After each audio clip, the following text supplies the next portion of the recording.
Hello, this is Danfe TV. Today's news highlights American activist in Nepal seems to have increased after MCC has been passed. Many Nepalese who have been hearing that the US Army will come to Nepal after the MCC agreement were shocked when the picture of the US Army plane landing became public on Friday. The US Air Force call sign MC 90169 landed in Kathmandu at 9:15 am on Friday. Army planes from one country to another country land only during emergencies and visit by the dignitaries. However, it is said that the US Air Force plane was carrying diplomatic supplies and embassy supplies.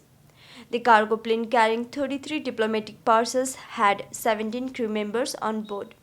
If not considered coincidence, in the morning, due to the plane landing, hot debate on social media, and in the evening, it was reported that the United States Agency for International Development (USAID) had offered to provide 650 million US dollar to Nepal. The Ministry of Finance has already sent the assistance to be given to the Council of Ministers for decision. In other words, it is clear that this news is more sponsored than regular. The news should have been made public on the day USAID proposed to the Ministry of Finance or after the decision of the Council of Ministers. During and after the MCC Pass, American activism in Nepal seems to have increased. Americans seem to be at the forefront of raising pro-Ukraine or Tibetan New Year celebrations. The government has been ignoring to the growing American activism in Nepal. With American activism pressure in mounting within the Congress not to bring its ally, the CPN-MC, to the polls. Even General Secretary of the Nepali Congress, Thapa, who has been active in passing the MCC by staying close to the United States, has been saying that the Congress will face the election alone. American desire. The United States has not yet trusted CPN-MC Chairman Pushpakamal Dal, who has stood in favor of the MCC at the last hour. The only reason behind this is the dubious role he has been playing for a long time. Despite being in favor of the MCC, Chairman Dahal has said that he has requested UML Chairman KP Sharma Oli to become the Prime Minister on the condition of not passing the MCC. Dahal had made such an offer to Oli on 12 Fagun, 24 February. Oli laughed at Dahal's proposal. However, for Dahal, this issue has become like a bone stock in his neck. On the one hand, the pressure from the cadres of the Prime Minister Sher Bahadur Deuba has been increasing. On the other hand, he has not been able to free himself from the compulsion of bringing together the Maoist and the Unified Socialist to stay in power. Despite blocking the parliament during the MCC polls, the UML has held a press conference in favor of the MCC. While the UML and the Congress are clear in favor of the MCC, the Maoists seem to be in favor of the MCC to show the United States and against it to show the cadres. In other words, the United States does not want to push Dahal forward because of this dubious character of the Maoist. The Americans seem to be wary of the possibility of another controversy due to Dahal tomorrow. So they seem to be focusing on the House of Representatives without Dahal. If the Congress and the UML do not support not only Dahal but also the CPN-MC may not be seen in the House of Representatives. Dahal, who is aware of American thought, said in a state-level training program of the party held in Biratnagar on March 12 that foreigners wanted to bring a two-party system in Nepal. In the training, he said, in the forthcoming federal, state or local elections, we have an international reaction to eliminate the revolutionaries and establish a two-party system. If the battle of the election is not won, not only our party and candidate will lose, but also the nation of Nepal. The achievement of the people's revolution losses, inclusive proportional democracy loss. Earlier, UML General Secretary Shankar Pokhrel had said that a debate should be started on forming only two parties in Nepal.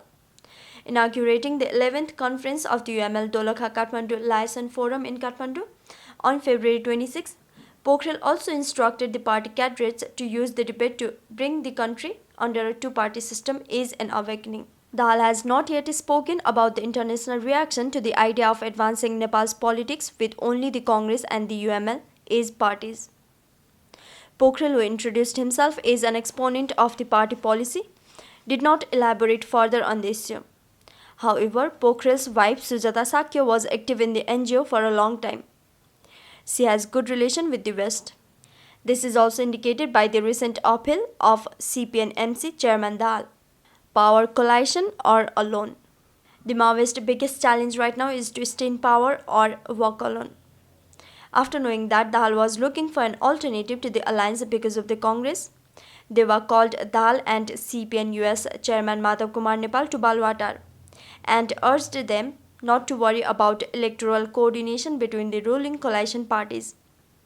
Deva said that he would take a decision to coordinate after the campaign launched by the Nepali Congress on March 13. Though coordination was not possible everywhere at the local level, there was a discussion among the leaders about coordination from the central level to the metropolitan and sub-metropolitan areas. Leaders said that coordination should be made in other municipalities based on local needs. Dal, on the other hand, said that there could be coordination with the UML if Nepali Congress tried to out them. There has been no immediate discussion with the UML, but there are some extremist leaders in the Congress.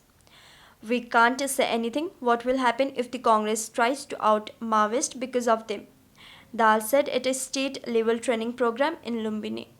At the Balwatar meeting, there was a doubt among the leaders that local elections would not be held on 30th Baisakh.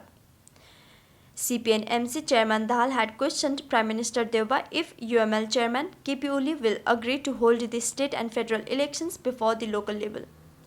We are doing preparations. There were rumors of cancelling the election outside.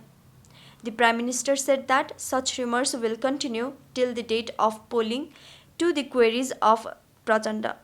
As the topic of discussion of the three leaders became public, it is clear that the ruling coalition is close to dissolution. It seems that Prime Minister Deva has not been able to convince Dal and Nepal about the local elections. This highlights the recent lack of communication between Dahal, Nepal and Deva. On the other hand, the Let's Go from House to House, Let's Win the Congress campaign run by the Nepali Congress will end only on April 13. The Election Commission has made public the nomination program on April 24. After the end of the campaign, a meeting of the Central Committee will have to be held to decide whether to go to the polls alone or on the basis of the suggestions given by the Nepali Congress cadres. In such a situation, it takes time for Congress to adjust not only to the thinking of the cadres but also the attitude of those who want to contest the election, due to which there seems to be a need to coordinate at the last moment. In such a situation, it cannot be said that the election will not be affected by the management challenges of the aspirants.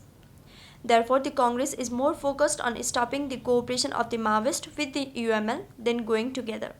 The result of the campaign are equally likely to be announced after Deva made it clear that he would trap Dahal and stop cooperating with the UML, or that the UML would not go to the polls with the CPN-MC. The illusion of visit. Congress afraid with the Chinese Foreign Minister Wang Yi, who started visiting Nepal on March 25. Deva has been trying to stay close to Dal lately due to fears that Foreign Minister Yi could create a conducive environment for the UML and the Maoist. He seems to have tried to move forward to keeping close to Oli along with Dal.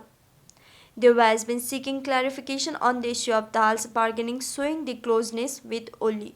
Deva is not comfortable with the timing of the foreign minister's Wang Yi's visit. Although he did not say anything about MCC, he will try to speak clearly about BRI. The Ministry of Foreign Affairs is coordinating with the Office of the President, Office of the Prime Minister and Council of Ministers, Ministry of Finance and Ministry of Commerce to discuss the issues of the visit. Chinese Ambassador Hao Yangche has already held one-stage discussions with Foreign Minister Narayan Khadka, Speaker Agni Sapkota, CPN-MC Chairman Dal and Home Minister Balkrishna Khan. In 2016, Nepal signed in the BRI. After the signing, no BRI project has been taken forward. Nepal had initially said it would send 35 projects to the China for BRI. These include Kathmandu-Raswagadi Road Upgrade, Kathmandu-Raswagadi Railway Project, Galchi-Raswagadi 400 kV Transmission Line, Khimatangka Hile Road Construction, Madan Bhandari Technical School, Tamor Hydropower Project. Nepal has not yet informed China about the project. Even President Vidyadevi Bhandari has expressed dissatisfaction over the non-progress of BRI project as per the agreement reached between Nepal and China. In an interview with China's state-run media Global Times and People's Daily on Fagun 27, March 11, she said 5 years after the signing of the Belt and Road Initiative Agreement, the project under it have not achieved the expected momentum. This is a matter of concern. On the other hand, the issue of transit agreement with China will be discussed during Foreign Minister Wang's visit to Nepal.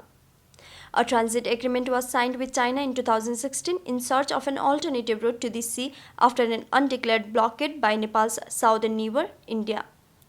The protocol was signed during President Bhandari's visit to China in 2019. Accordingly, Nepal has access to 4 Chinese seaports and 3 dry ports. Foreign Minister Wang's visit is expected to lead to a long-term diplomatic solution to the border issue between the two countries. During a telephone conversation between Foreign Minister Khadka and Chinese Foreign Minister Wang on October 6, Kartik 2, it was stated that an agreement had been reached to resolve the border issue through diplomatic channels. Leaders of the ruling Congress are claiming that China has encroached on Nepalese land in Namkha of Humla.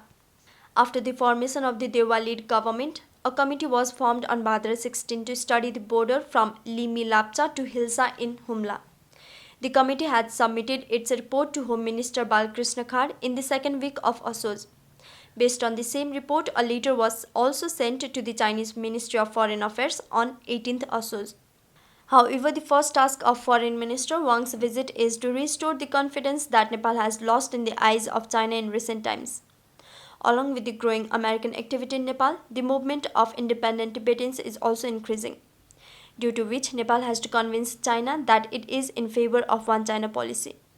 On the other hand, Nepal's decision to side with Ukraine seems to have hurt its neighbor somewhere. Therefore, if Prime Minister Dewa can win the trust of China, Foreign Minister Wang's visit will be successful. In the absence of Dewa's confidence, it cannot be said that China will not focus on creating an alternative situation. That means moving the UML and the Maoist forward in cooperation again. If Oli and Dal can work together before the next election, there is a good chance that a new government will be formed under Oli's leadership. Due to Dewa, there is no alternative to Oli to balance the growing American influence in Nepal.